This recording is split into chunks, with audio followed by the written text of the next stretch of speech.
Good evening, America, and welcome to World News Today. I'm Kashif RD, bringing you the straight facts on the stories shaping our world right now. Right now, the entire globe is on edge. Just hours ago, President Donald Trump made a stunning announcement on Truth Social. He has ordered the U.S. military to postpone all planned strikes on Iran's power plants and key energy infrastructure for the next 5 full days.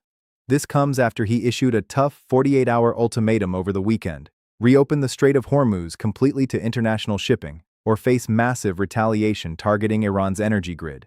The deadline was ticking down to tonight, but Trump pulled back, citing very good and productive conversations between the U.S. and Iran over the past 2 days.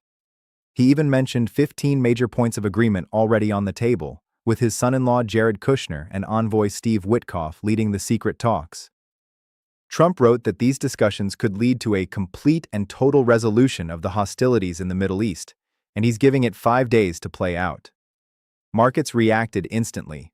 Oil prices plunged 8 to 10% in minutes, stocks surged, and Wall Street breathed a sigh of relief. But is this the breakthrough we've been waiting for? A real path to peace after 3 brutal weeks of war? Or is it a calculated move, a tactical pause before things get even more intense? Let's break it all down, step by step, with the latest facts.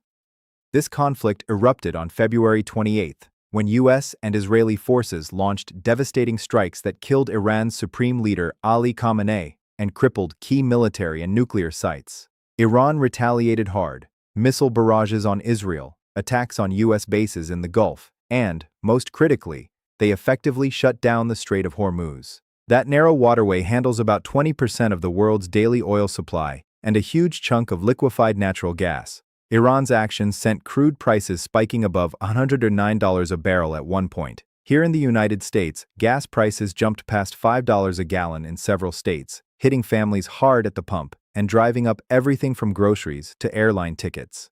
Trump's original threat was clear: if the strait wasn't fully reopened by tonight, the U.S. would start hitting Iran's power plants one by one, starting with the largest. He called it maximum pressure to force Tehran's hand and protect global energy flows. But today, just before the clock ran out, Trump reversed course. In his post, he said, "Based on the tenor and tone of these in-depth, detailed, and constructive conversations, which will continue throughout the week, I have instructed the Department of War to postpone any and all military strikes against Iranian power plants and energy infrastructure for a 5-day period, subject to the success of the ongoing meetings and discussions." He sounded optimistic, telling reporters there's a very good chance this ends in a deal that works for everybody. Iran, though, tells a completely different story. Tehran's foreign ministry fired back almost immediately. No talks have taken place, Trump is lying to calm the markets, and this so-called delay is nothing but a retreat because the U.S. fears Iran's promised retaliation. Iran has already warned of a 4-point revenge plan if their energy sites are hit: widespread strikes on Israeli infrastructure, attacks on U.S.-linked companies across the region, targeting Gulf energy facilities, and even mining the entire Persian Gulf if things escalate further. Meanwhile, the fighting hasn't stopped. Israel continued heavy airstrikes on Tehran today, causing widespread blackouts across the capital. Iran launched more missiles toward Israel over the weekend, and Hezbollah, backed by Tehran, kept up attacks from Lebanon. So where does that leave us? Let's look at both sides honestly. On one hand, this could be genuine diplomacy. Trump has always prided himself on deal-making. Calming oil markets ahead of domestic pressures makes sense. Americans are feeling the pinch at the gas station. Inflation is still a hot issue, and nobody wants $200 oil crashing the economy. A 5-day window buys time for real negotiations, perhaps forcing Iran to let some tankers through quietly and claim a win without full capitulation. On the other hand, many analysts see this as classic Trump strategy: maximum public pressure followed by a temporary off-ramp to regroup. He's buying time for Israel to keep pounding Iranian targets. He's avoiding looking weak if talks collapse. And if Iran doesn't budge by Friday, the strikes could resume even harder, potentially with broader targets. My take? This feels like high-stakes poker. Trump is showing flexibility to the world while keeping the military option very much on the table.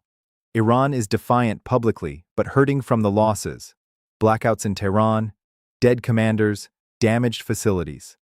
Neither side wants endless war, but neither wants to blink first. Now, let's talk about what this means for you watching at home in the United States. If the strait stays blocked even another week, gas prices could spike again. Bad news for road trips, commuting, and holiday travel plans coming up. Energy costs feed into everything. Higher shipping, manufacturing slowdowns, stock market volatility. Your 401k, grocery bill, heating costs. They all feel it. But today's announcement gave markets a breather. Dow and S&P jumped, oil tumbled. Investors are betting on de-escalation, at least short-term. If a deal happens in these 5 days, we could see prices stabilize and relief at the pump. If talks fail, though, Friday could bring escalation, and with it, another oil shock. 3 scenarios I'm watching closely over the next few days. 1. Iran quietly allows a few tankers through the strait. Trump declares victory, pauses longer, and maybe some sanctions get eased. 2. Iran keeps refusing, denies talks, and dares the US to act. Strikes resume Saturday, markets tank again, and the war drags on. 3. A surprise breakthrough. Maybe Iran agrees to limits on uranium enrichment in exchange for partial sanctions relief. Unlikely, but Trump loves big wins. My prediction right now, 70% chance we see more military action after Friday. Iran hasn't backed down easily in the past, and Trump doesn't like looking like he retreated. But stranger things have happened in his presidency. What do you think, America?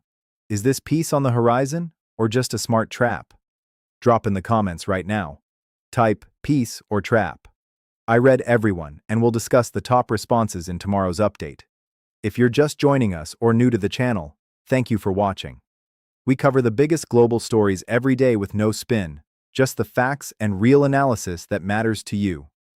If this breakdown helped, hit that like button. It really helps spread the word. Subscribe and turn on notifications so you never miss an update on this fast-moving crisis. I'll be back tomorrow night with the latest from Washington, Tehran, and the Gulf, plus my full prediction on what happens when these 5 days end. Until then, stay informed, stay safe, and take care of your families. This is Kashif RD for World News Today. Good night, America.